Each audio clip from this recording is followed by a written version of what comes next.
ESEA stands for Every Student Succeeds Act, which is part of revamped No Child Left Behind. And so because Sandston is a Title I school and receives Title I funding, they are able to get additional funds, and so they were able to apply for this distinguished award. And of all those Title I schools in the state of Virginia, 2 were selected, and we were lucky enough to be one of those schools. Principals have the greatest impact on school culture. And so one of the things that Mrs. Powell had to do was change the school culture. You cannot create an equitable environment until you address the culture in a building. So by tackling the culture issue, she was able to build teacher self-efficacy. And so what teacher self-efficacy does, they own it. So once that environment was created, teachers became the advocates for students. They create these wonderful programs. They attend the professional development. They are very clear about what their own strengths and weaknesses are, so that allows them an opportunity to really, really hit the needs of all children.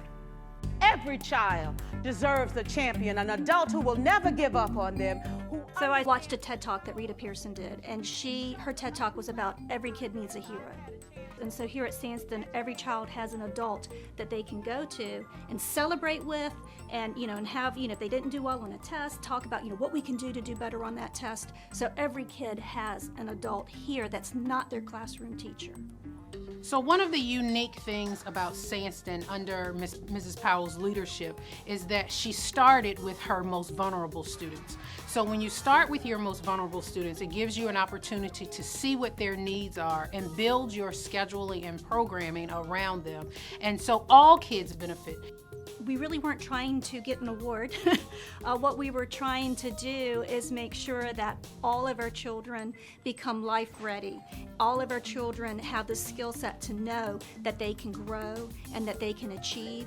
And we set goals, and then we raise those goals, and we really work with our kids to believe in themselves and to empower themselves into hitting the highest goals that they can achieve, and know that they can. So we celebrate those children as well.